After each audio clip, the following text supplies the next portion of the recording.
Let me be clear, Mr. Speaker.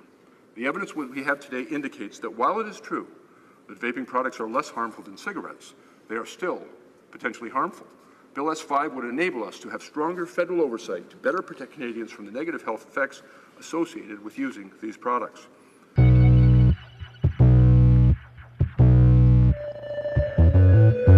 Hey, it's Ian with Vaping the Way. Today we're going to be talking a little bit about Bill S-5. It's been a thing for a while now, since last year. Basically it's a revision in addition to the current tobacco legislation. So there's two parts of this bill.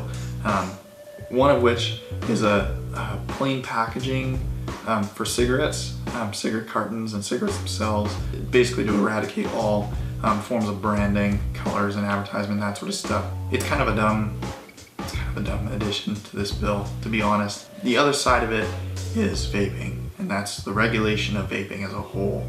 We knew this was coming. Here's some of the bullet points, the things that you should know are in this bill. I'm not going to get into crazy detail about it, but I'll go over the points so you don't have to go through and read the whole bill because it's huge, and you don't have to listen to the 4-hour reading that happened. And here are the bullet points. The first thing is mentioned a lot in the bill, and that's advertising. So cigarettes and tobacco companies can't advertise their products, right? They can't have like billboards and posters and TV ads, right? They're not allowed at all. They also can't advertise really anything about them. Everyone knows they exist, and that's kind of where they've been. Vaping is kind of getting sort of put into that as well. There can't be billboard advertisements, there can't be TV advertisements, but advertisements is a pretty broad thing. So that not only refers to a physical ad, Facebook, or on a billboard or on TV or whatever. It also refers to advertising the product's features. Basically, like, I can't say that this device will get you off of cigarettes, it's good for you. You can't actually even say that it's better than cigarettes. Basically, you can advertise, this is a thing that exists. You can't actually even say, buy this thing, because that's another thing that cigarettes are not able to do, is advertise you to buy them. It's a pretty broad thing, and that's sort of where these are at. And I think that's fine, to be honest. I think that's kind of a fair thing. Out of all the things that are in this bill, that's one of the most fair things that are in it. So the next thing is what we all kind of figured, flavors. There's actually a big list here. I'll have it up on the screen of all of the flavors that will be prohibited, as well as ingredients, which I think the ingredients portion here is a little vague. With some things it's obviously specific, like caffeine, taurine, that sort of stuff, but like essential fatty acids and this other thing here that I won't try to pronounce, I don't think that's quite specific enough. The flavors thing we kind of knew was coming. We figured because it's the whole, it doesn't appeal to children and it doesn't entice children or youth to start vaping and that sort of stuff. The next portion here is, I think this is a more recent addition to it, but it's something that's been coming up. At some point I saw a Facebook post that said, this side of the cabinet won't be able to be sold to you anymore, and this is what you can't buy. And it's basically, there's two things on the one side and like the rest of it on the other side, and that was tanks. So there's a portion of this that, and I couldn't find, it was really hard to find the actual source of this claim that I saw flying around. But basically at the very end of this document here, there's a part that says, basically anything that holds, contains, or carries e-liquid has to be child safe. Okay, so bottles already have that, right? It's push and twist, right? You have to press on it like a bottle of Tylenol or whatever. It's the same sort of thing. But they actually specifically mentioned tanks, and this is where things get a little scary. Is tanks, in the terms of child safe, tanks are not that, and RDAs are definitely not that. And if this is saying what that's saying, then that's where that's coming from. This side of the table won't be able to be used. I mean, I can hold in one hand the amount of devices that have a child-proof cap on the top. So that's a little scary. And what's a little bit even more concerning about that is you got to think like a vast majority, if not all, of mainstream tanks and RDAs are manufactured outside of Canada. That would mean that if these were to be allowed in Canada in the future, because past stuff is gone, that's off the table, right? Future stuff would have to be redesigned to fit our legislation. And to be honest, I mean, I just doubt that would happen. Canada's not a big enough market for that to merit redesigning a whole tank so it's child safe. That's where it gets even a little bit scarier, is not only will the devices of the past not be able to be bought anymore, but future ones will be in the same boat. Here's the big problem with this whole bill, is that it's not only is it roping vaping into tobacco legislation, which we all kind of figured was going to happen, but they're basically tacking it on top of a revision. And the problem with that is that revision is, I mean, okay, it's stupid. It really is. Plain packaging. This one person here at this second reading mentioned that, okay, so if you remove all the packaging and branding from everything, there's nothing stopping contraband cigarettes from taking their place.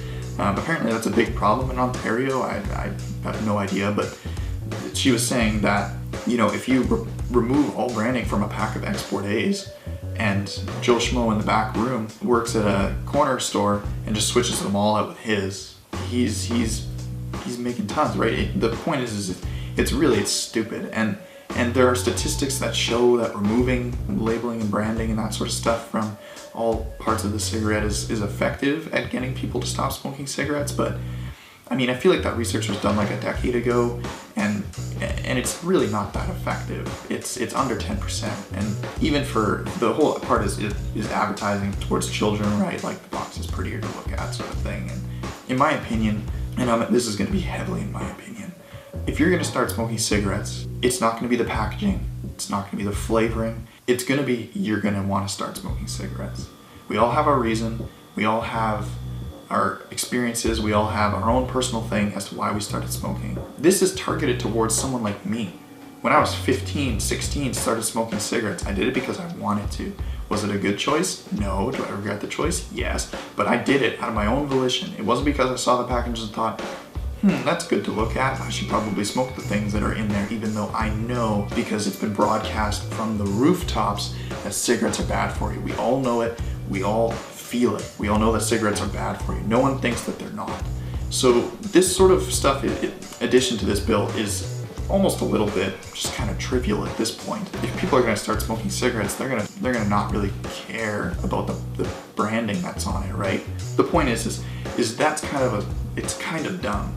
But it's dumb, but there's nothing really that wrong with it.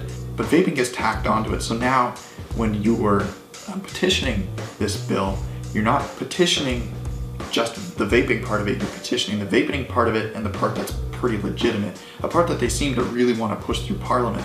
Again, it's like vaping is just kind of, it's like their coke got caught on the train and now they're just along for the ride. It's not the right way to do it.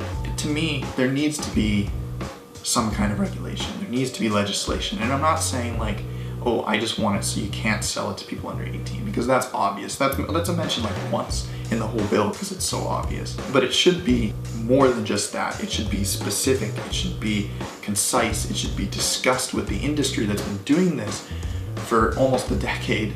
You know, we should have input because yes, we have a stake in it, but we know about it. We have invested our money, our time, our lives into the industry to make it what it is today. And we want to see it not only succeed, but succeed ethically and morally. Banning everything like this, which is, they're not directly banning everything, but they're indirectly banning pretty much all of it, is not only going to cripple the industry, but realistically, it will affect people. You know, I think that if this goes through in its current state where almost all the tanks will not be able to be used and future ones will not be able to be used, flavors will all be gone and everything will just be axed like that, I think a lot of people will go back to cigarettes. And that's really concerning, and I don't know if they really fully realize that that's what they're doing, or if they're inclined to not care that that's what they're doing, but that's kind of the reality of it, at least as far as I can see.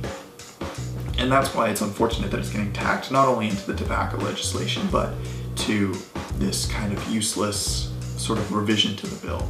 It should be its own thing. Whether it's under the Tobacco Act or not, almost doesn't even matter, but it should be discussed separately, and it should actually be discussed because there's a lot of legislation that goes through without us realizing it. I mean, there are people that I've noticed are just realizing that this is a thing now. You know, like I've been looking at this in the face for the last year, and I'm just like, what are we gonna do about it?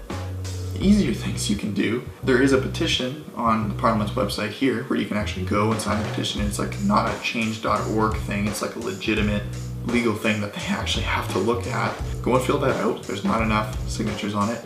It's actually really easy. I'm a super lazy person and I didn't feel like doing it for like a day, and then I went and did it and it was like, oh, that was nothing. The other thing you can do is talk to your MPs and not yell at them or berate them, but explain that this is something we care about and this is something that they should care about. And they should either push back on this bill or they should seriously make some changes to the legislation, because in its current state, this will be cutting the legs off of the vaping industry in Canada, and that's something that needs to be realized and talked about, and we need to start paying attention to this. So that's kind of where we're at with that. I hope this was informative. You know, that's it for today. If you have any comments, questions, or concerns, let me know, but let them know too, right? They are our representatives in government, so they should know how we feel, and if we have questions or current concerns or comments on this, and if there's any more information that you have on this, I'm going to link everything that I was going through and watching and reading below if you want to check it all out and inform yourself. But if you have anything else that you think I should take a look at or that we should take a look at, by all means, either email it to us, send us a Facebook message, or even just leave a comment down below with the link and all, and I will take a look at it. That's an update on Bill S-5, and see you in the next one.